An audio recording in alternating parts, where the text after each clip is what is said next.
Good afternoon and welcome to the Hibs Observer post-match debrief from still a very noisy Easter Road as Hibs win the Edinburgh derby.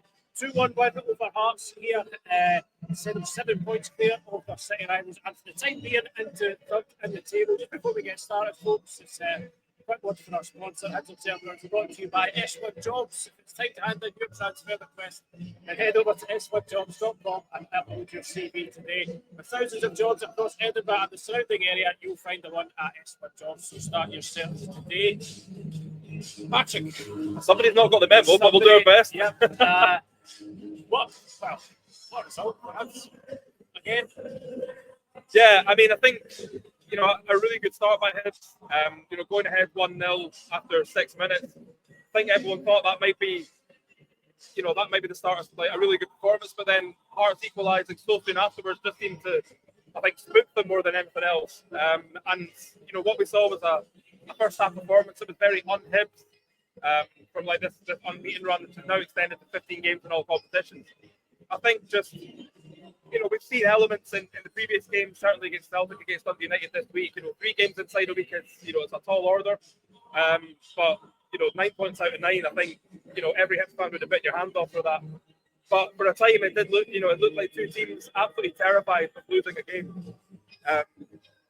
And, you know, I think it was very attritional, very much a kind of, I don't know, 2 teams kind of feeling themselves out. It's like the 2 goals at the start came far quicker than anyone expected.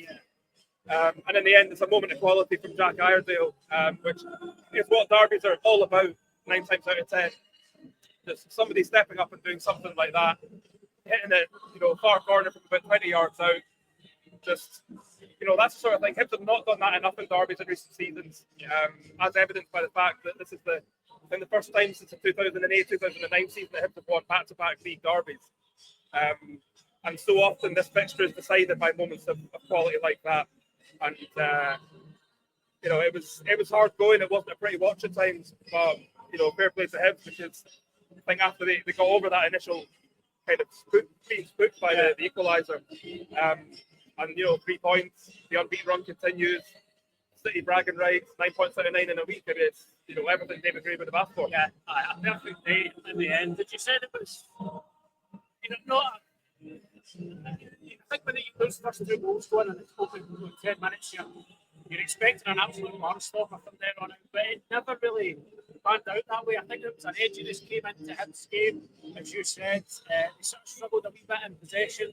Like the way Hearts were pressing them, I think particularly down the left-hand side, was causing problems. There was a moment during the first half where you could see David Gray like really animatedly pulled Lorna Hora and Rocky Bashiri over just to kind of try. I mean, you really guessed what was said, but you'd imagine it would have been how to, you know, be a bit more effective in possession, maybe a wee bit calmer, a wee bit more composed. Obviously, Hora had to go injured not so long after that.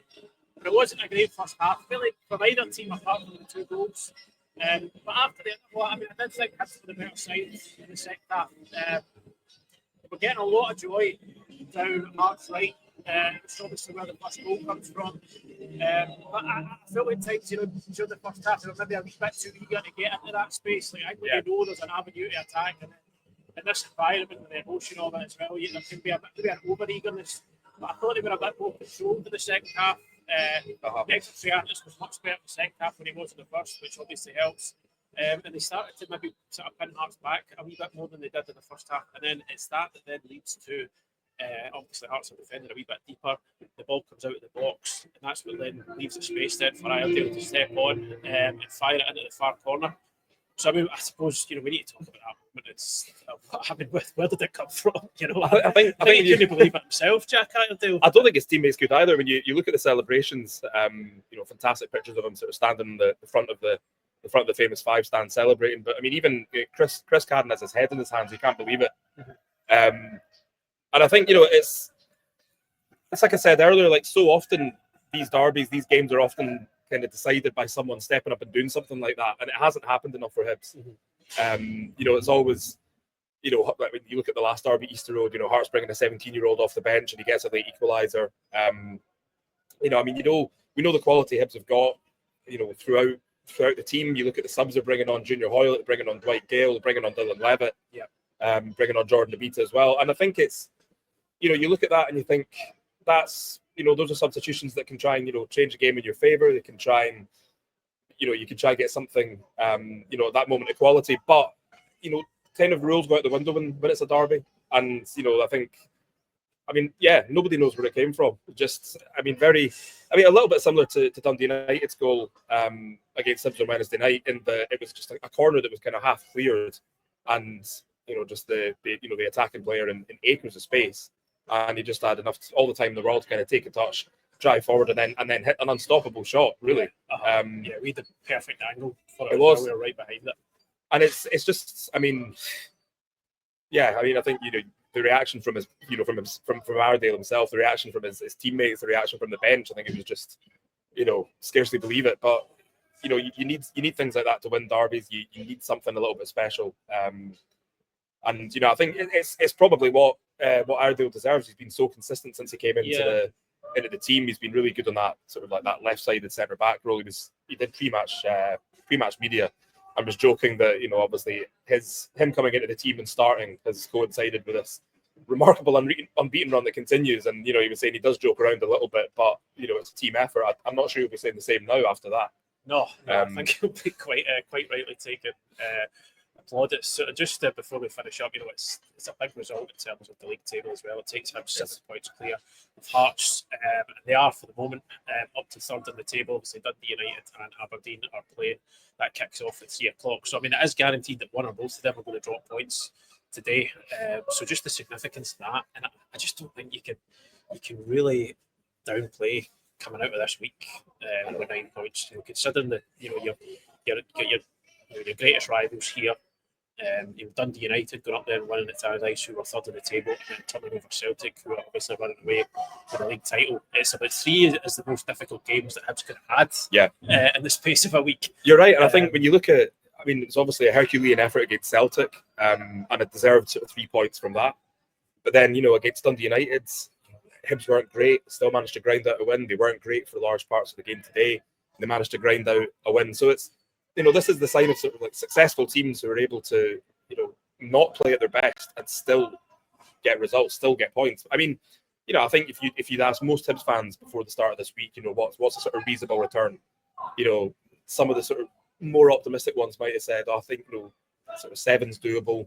Some of them might have said, I'll be happy with 6. I think if you'd said 9 out of 9, then, that sort of, it's one of those things where, if you're being realistic about it, you look at those fixtures and you say, there's no way, not like inside a week when, you play, going away midweek and then you've got Celtic and Hearts on either side. I don't think there would be many people hoping for 9 out of 9, let alone thinking it was a possibility. And I think it's, we're about to go down and hear from David Gray and see what he had to say about that. But it's, incredible effort from the coaching staff and the players. And, fully deserved for the effort they put in. And nice as well. You'll probably hate us for doing this, but Eddie May in attendance today, and nice to see him on the pitch at the end, sort of enjoying the celebrations. That'll be a tonic for him as he recovers from that car crash. So another rendition of Sunshine on Leith as well. 2 weeks in a row. You can have too much of a good thing, but I'm not sure the Hibs players, coaching staff, or fans will mind that. Well, it's just what happens when you keep winning football games. We're going to leave it there, folks. As Patrick said, we're heading down to hear from David Gray and his post-match press conference. You'll be able to read every word of that on the website, and you'll be able to watch it all on our YouTube channel in due course. We've got our instant analysis piece up on the website just now, just to keep going through the main talking points of the game, so do check that out. But as I said, stay tuned. We'll be bringing you David Gray's post-match press conference very, very shortly, so do look out for that. Hope you enjoy the rest of your day. I'm sure you will. Thank you for joining us. We will speak to you again very, very soon. Cheers.